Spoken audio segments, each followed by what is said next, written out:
Ano nangyari kay Conor McGregor? Kasi ang alam natin na si Conor ay isa sa sikat na MMA fighter. At nakikita sa mga photo na ganito, may katawan din siya ng ganito. Pero kahit papaano sa mga nakalipas na taon at umalis siya na mukhang payat at malusog para magmukhang puffy at sa pagkakaroon ng abnormal na malaking kamay at mukha. At hindi lang ito, ang kanyang boses ay nag-change din. Kung saan kaya niya ang mag-trash talk sa mga kalaban niya ng ganito. I just want to say from the bottom of my heart, I'd like to take this chance to apologize to absolutely nobody. Pero ngayon, hindi kaya bumuo ng malinaw na mga pangungusap.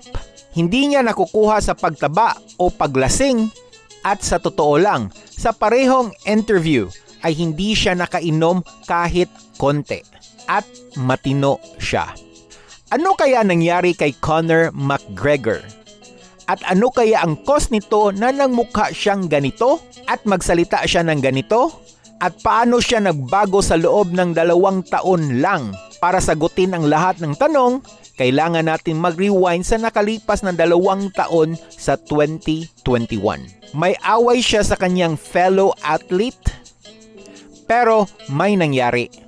Kasi noong nag-fight sila ni Conor, ay aksidente at nabali ang kanyang paa.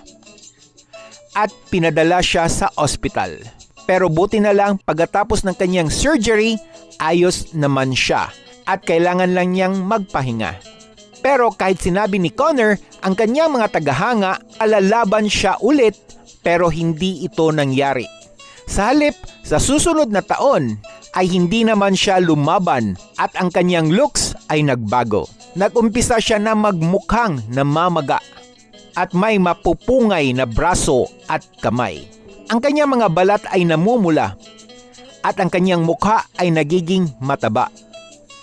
Siyempre, nagsimula mag-usap-usap ang mga tao na siya ay nag-steroids. At sinabi ni Conor, ginamit niya ito noong umpisa para gumaling ang kanyang injuries ng mabilis. Pero ngayon, siya ay nakikita na inaabuso ito sa halip. At hindi lang ito, ang mga tao ay nag-uumpisa na mag-usap sa kanyang kondisyon at si Conor ay nagtitake ng illegal drugs. Kaya ang kanyang kakaibang pagbabago sa pagsasalita, It's unbelievable. You're running around doing that. Ang mga tao ay sinasabi na si Conor ay hindi hinaharap ang kanyang pinsala.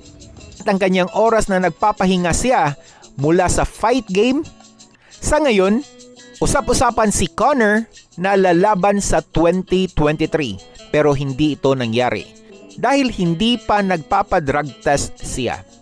Gayunpaman, kahit lumaban siya, sa tingin mo, siya ay ang parehong fighter gaya ng dati? Kung nagustuhan niyo ang content natin ngayon, paki-comment ng yes at hanggang sa muli and stay cool!